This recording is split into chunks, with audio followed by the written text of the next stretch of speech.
Okay, y'all, so it's 5 a.m. and to prove I'm not even lying, it's actually 5:37 a.m. and I am bugging. So I literally just showed you guys all these steps with this wig and I was not even filming. The camera wasn't even on the filming setting, it was on the picture setting. That's how crazy I am. But let's start over. So YSwigs sent me another gorgeous wig. I went ahead and started the process of getting her ready for you guys. Now what I loved about this wig is that it came already pre-colored and styled. It has some gorgeous curls in there. Now I did open this wig up a couple days and I did not restore it properly until it was time to film. So they are a little bit frizzy, but we are going to go ahead and touch them up today. But it's a nice beautiful brown ombre with a dark root. It came with baby hair. It's a 360 lace wig, so I took the initiative to cut off the back half of the lace, just, you know, so I won't be able or have trouble trying to cut it off or remove it once the wig is on my head.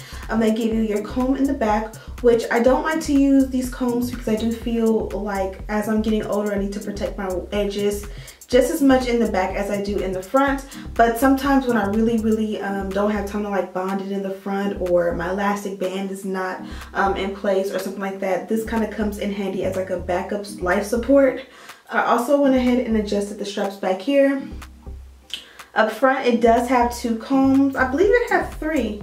No, up front it has two combs. I added the elastic band, which I tried to show you guys, but I was not filming. And then the last step that I did on camera, which kind of got messy, but this is the Sally Hansen's Airbrush leg spray. I get the color medium glow. I'm not sure if there's one that suits my skin better than this, but I go ahead and I just take and I just kind of hold the spray bottle a little ways away from, you know, the actual lace, and I just spray it around as much as possible. I try not to get too close and just plant it on, and instead just kind of do it from a distance. And the reason I try to do it from a distance is simply because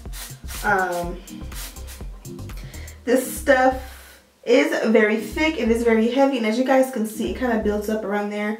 So I'm going to take a wipe and get that. I also took this old shirt which I was using to dry a couple weeks. I was basically using it as a towel, and as you guys can see there, that print there was pretty much me dabbing this. This does transfer, so basically if you have on a wig cap or if you don't have on a wig cap, whatever is going to be touching this, aka either your hair or a wig cap, will get some of this on it. So be aware that your wig cap is going to be no good, or if you don't use a wig cap, this is going to get in your hair a little bit. You can also just sit it out at this point and allow it to air dry. Like if you're going to be wearing your wig like the next day, the night before, you can kind of spray it down really good and then just leave it. Now this more so tints the lace than anything. I feel like if you lay it on pretty thick, it might conceal the knots a little bit, but more so I just want the lace to look a little bit more like my skin. Another downside is that it does transfer. You kind of see how it got a little bit ashy. So this is what the wig looks like on. As I said before, it was pre-styled. I just did not keep up with it well enough, but that's okay. We're gonna go ahead and style it here today. So this is me brushing it out for the first time. Wasn't too much tangling or shedding, a little bit, but you know, just basically normal. You can see here it's a little bit washed out, and that's because of that leg spray that we applied. So I'm just going to add a little bit of water so that I can cancel that out, and also it'll make it easier to go ahead and tweeze the hairline out to my liking. So of course you're going to go ahead and cut off the excess lace. I did have a little bit of makeup, so I had to wipe that off. No biggie. Absolutely love the way this wig looks on me. So of course I was feeling myself. So next you're going to go ahead and separate out the hair that you would like to use for baby hair. In this case the wig is pre-plucked, so I did not need to go in, but of course you know I'm extra, so I went ahead and customized it a little bit more. Here I'm doing the pull method where I literally just pull out hair as needed, and then I was trying to, you know, try the wig on for size and fit it, and it needed to be cut around the ears, which is a huge thing. Make sure that you cut around the ear, but also make sure that you're not cutting off that elastic band that you may have sewn in beforehand. So here I am just going ahead and customizing a little bit more. Again, this is pre-plucked, so you definitely don't need to. If you like yours to be super plucked in the front like I do sometimes, then you can go ahead and do so. Again, I did not bleach the knots, so if you want to do that, that would definitely add a flawless finish for this one. But as I said before, I added the leg spray, which kind of made the wig in the end, you know, blend with my skin. Right now it is wet, so you're going to see that it's going to look better in the very end, like once everything dries and everything comes together. But you know, just trust the process. Now there I went ahead and trimmed the baby hair down, and I went ahead off camera and caught up with the other side. Now I just added a layer of my Got To Be Glued freeze spray, and I am bonding the wig down. And this is what that looks like. I definitely love the thickness or the density of baby hair that I chose. But again, if you want something a bit fuller, then be sure to just not tweeze the hairline. Now I'm going in with the Got To Be Glued. I'm sorry, not the Got To Be Glued. This is foam lotion.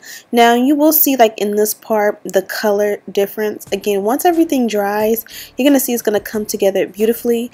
But because I did use that what do you call it, the airbrush leg spray, it does make for a cakey appearance until you get to the end. So that's kind of why I was doing another review on it, just so that you guys can see the pros and cons to it.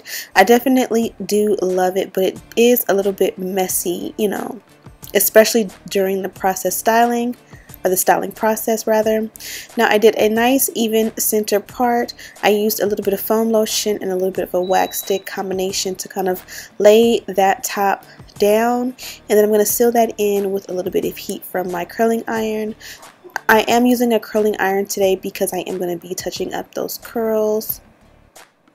And I just use that heat to kind of press in that product. Absolutely love these curls. They're actually more like waves. I kind of wish I would have just done more of like a wand curl opposed to my curling iron to keep the same curling pattern now that everything is done. Because I literally could have just added a little bit of a serum to this and it would have just helped this to pop.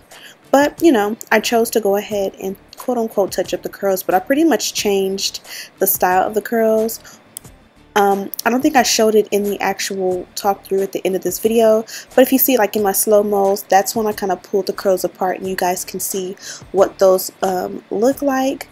They definitely are a different curl pattern, so you, like I said before, use a wand curler or you know, just add a little bit of a serum to yours so that you don't have to style it at all, because to be honest, I really didn't need to. It just was like that front on the left side that needed a little bit of touching up, but of course I got carried away.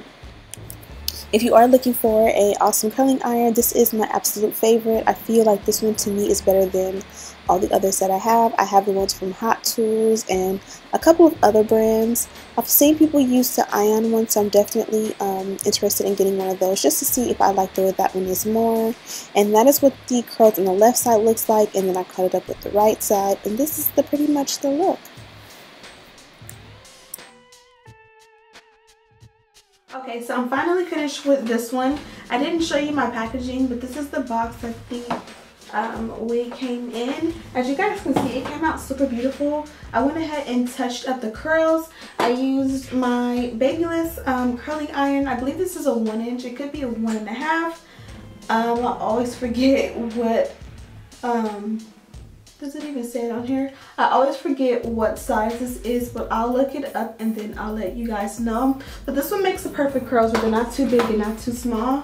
Sometimes I feel like when I do bigger curls, the curl doesn't hold as well. And then when I do smaller curls, it just takes forever and it makes like a bigger, more voluminous look. These kind of are just like sexy, flirty curls. I'm all over the place, but this is the packaging. They give you a dust bag, so a lot of times I don't keep the actual hard box. I just keep the dust bag as far as a way to store my wig. They gave me a little holiday gift. I think it had like some jewelry or something, like some costume jewelry. Yeah, a little headband tie, and then some cute little, I think they're like Santa earrings. Oh, I wish I would have seen this before Christmas. I had this package and hadn't even opened it. I probably would have wore those Santa earrings just to be cute and cheesy on Christmas Day, because we all wear our Christmas jammies. Me, Babe, and the kids did. And then this is the bag that the wig was in. It was, of course, Of course, it had like the stuffing and the fillers to preserve the curls. Whenever I checked the package, I just kind of threw it back in the box. So that's why I ended up having to retouch up the curls. And then they gave me like this velvet sleeve, and it has some combs in it. I have 1,000,001 combs at this point, but I feel like having so many, I'm able to get rid of them a little bit quicker when they get dingy. But I literally have like a bucket full of what do you call it, a bucket full of combs and brushes and stuff. And then they also gave me some wig caps. So yeah, absolutely loved the way this look came out. This color screams grown and sexy on me. It's definitely a nice, fun, light color that is like appropriate for like the winter season, especially going into the new year. It's kind of like new year, new me, like a really nice look. Definitely gives me a whole different look, but I feel like this gives me a mature look opposed to like a young look, which is perfect for winter. I think this is like more winter, and then like you go blonde and crazy for the summer, which the video on this hair is coming up tomorrow. I gotta go ahead and style that one. As far as this one goes, I didn't put any powder in the parting. If you guys want to see what powder looks like, I'll show you really quickly. But this one was really like one of those wigs where you really don't have to do much, which I love. And that's pretty much the reason why I did not want to bleach the knots, because I would have had to like wash it, you know, let it dry or blow dry it, you know, and then recurl it from scratch. Whereas I could literally just go in and touch up the curls that it came with and be good to go. All the details on this wig are listed in the description bar. Oh, doesn't that look really pretty? All the details on this wig are listed in the description box. Also, don't forget to like, comment, subscribe, and share this video with your friends. And as always, I'll see you in the next one.